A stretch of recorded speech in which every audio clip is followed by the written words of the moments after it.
Welcome back, friends. Today, we are focusing this class on the characteristics of teaching. I hope you all are excited. So let's begin our class.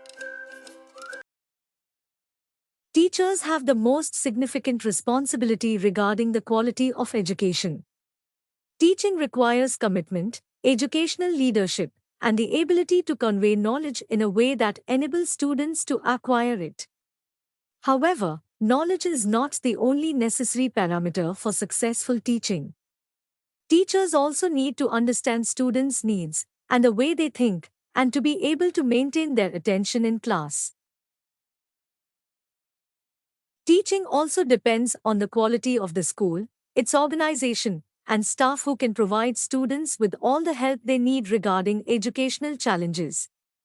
Of course, in the end, it all comes down to the critical relationship between students and the teacher and their cooperation in the classroom and outside of it.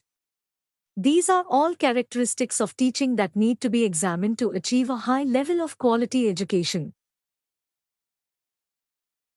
Now list down the characteristics of good teaching. We are extracting these characteristics from research studies and summarizing them from the lecturer's perspective.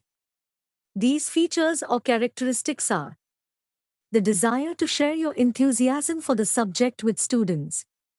Active learning techniques such as discussion, brainstorming, note-taking, and teamwork. Teaching helps stimulate the students' interest in the subject matter.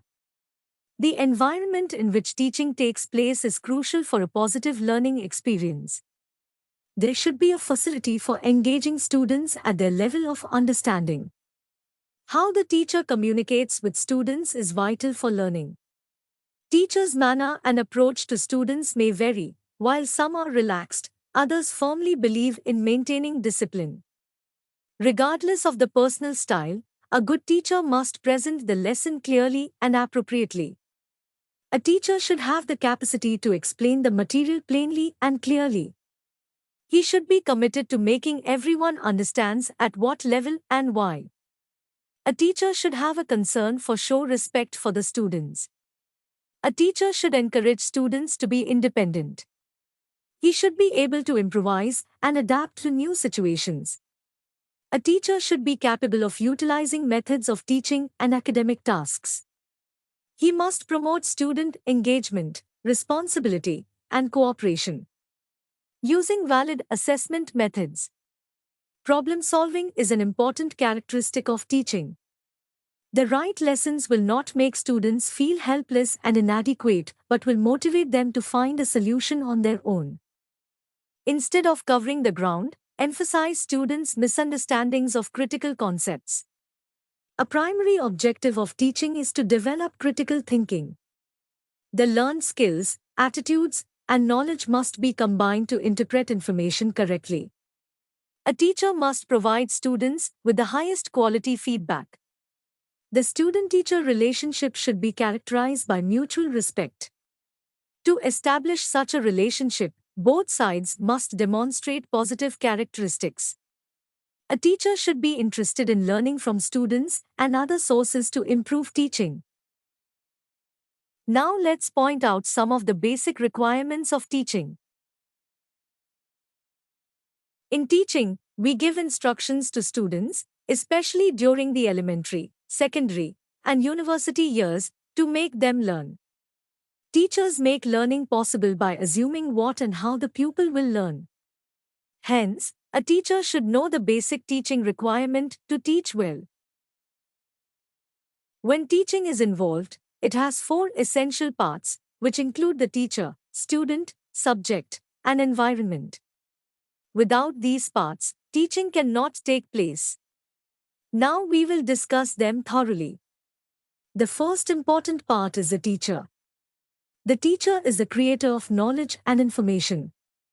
He creates and transmits knowledge, values, and ethos for our young ones to develop physically, mentally, emotionally, and socially. Teachers are the primary vehicles for teaching learning. And they know what is right and wrong in society. He uses effective communication language to change a learner's behavior positively. The teacher should have a solid understanding of science and technology because it is the age of science and technology. Therefore, he should implement the latest forms of media communication in his teaching. The second important element in teaching is the learner, or the student. The learner is dependent and immature. He needs to cooperate with the teacher in the teaching-learning process and try to get as much information and knowledge from him as possible. To learn, he should follow the teacher's instructions closely. Depending on their age, learners may be classified as primary school children, elementary school students, secondary school students, senior high school students, college students, or university students. The third most important component is the subject, or the topic. The subject is the primary concern for the whole teaching and learning process.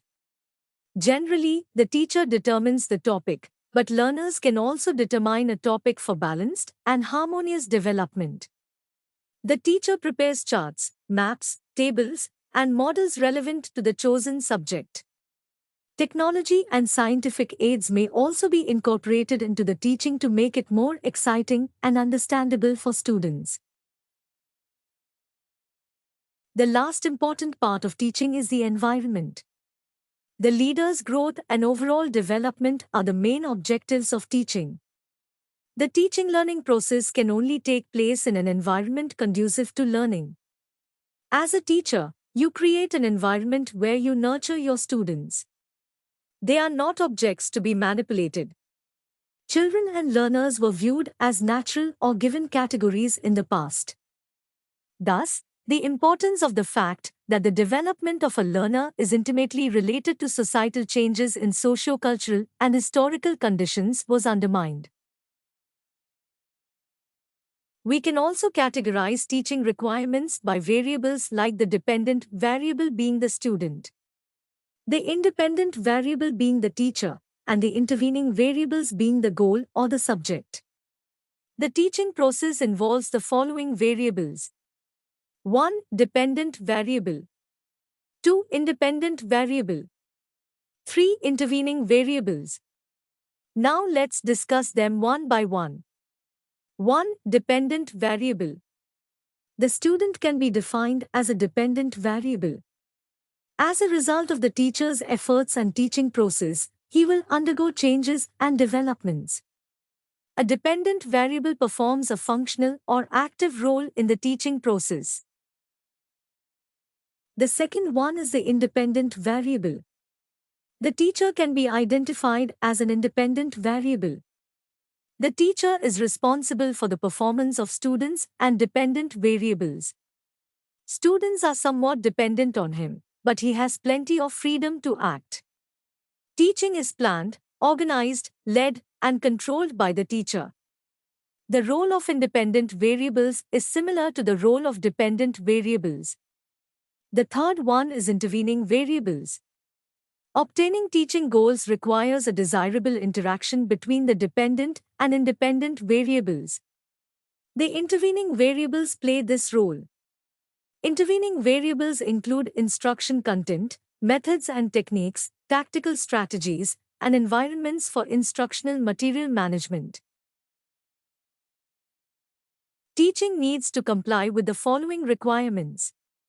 1. Each of the 3 teaching variables.